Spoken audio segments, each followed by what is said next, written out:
what do you think about Florida, Alan? When NAACP issues a travel advisory, what should Black folks around this country do? And what about the folks that live in Florida that are already there? Right. So it's a difficult one. So we're having our immigration conference in Orlando this year, and we're confronted with all of the Florida issues from LGBT, school, women, the whole gambit of everything. DeSantis is one day going to be a casebook in constitutional study and law of everything that you can violate. And I think what the NAACP did, and I didn't study the case before that sort of led to them not calling for boycotts on cities anymore, that went to the Supreme Court, that almost cost them a lot of money in the past, that happened in Mississippi in the day. So they sort of issue these travel advisories to tell people as a signal to say, you might want to reconsider where you're spending your money. I think that's the way they sort of do it. And they didn't do it alone, right? So the Latino community also, tons of Latino organizations also issued the same travel advisory, and LGBT groups are just behind them, also going to say, Florida might not be the place you want to go to sort of have these safeties.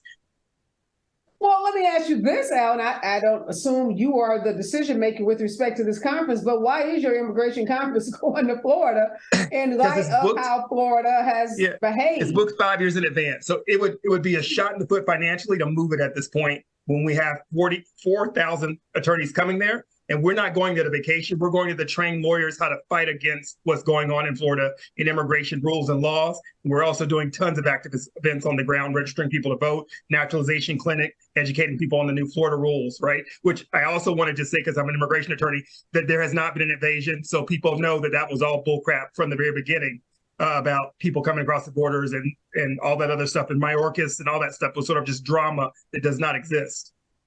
But Chris, wouldn't someone like DeSantis get the message? And I hear what Alan is saying, so I'm not knocking his organization. Obviously, if you plan a conference 5 years in advance, there are logistical and financial nightmares associated with moving it. I get that. But wouldn't DeSantis conduct himself differently if he started to feel the economic brunt of his actions? If you had major conferences like this immigration conference and others pulling out of the state or refusing to take their business to the state, do you think that would change how he is approaching these culture wars? Absolutely not. I think DeSantis has already showed us who he is. I think he's a diet version of Donald Trump, just more boring. I mean, the man is literally waging war with Disney right now, the biggest boost to your economy. And I think that says it right there. For him, he's just the level of emboldenedness that I think we've seen with him scares me a lot to even imagine somebody like that being the Republican nominee.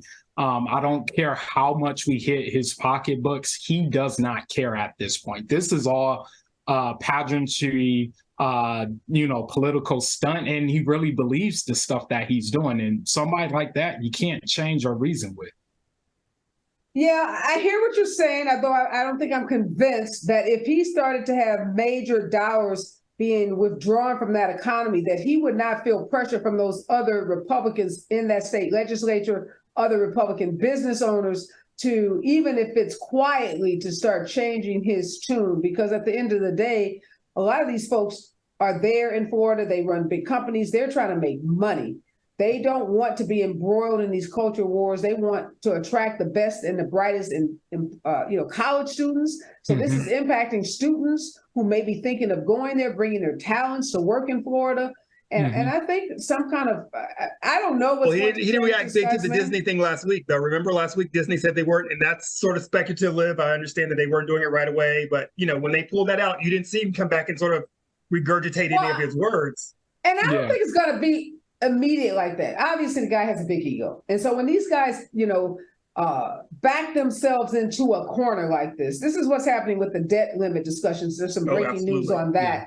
Is when they take these entrenched positions, then you got to figure out, how do I get out of that position, compromise, and do what's best for my constituents, or even what's best for my own political future, while at the same time save face. So that's what's on the line right now for Kevin McCarthy. In some ways, it's on the line for Joe Biden.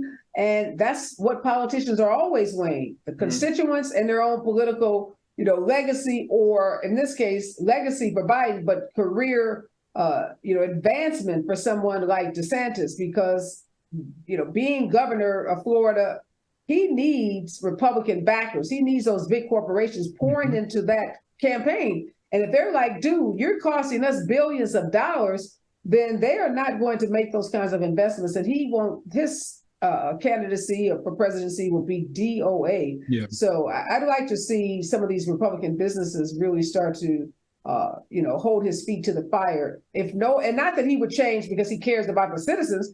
He just has a race to win, and you can't win the race. You can't be the candidate unless you raise, we know, close to $1 billion, if not more than $1 billion.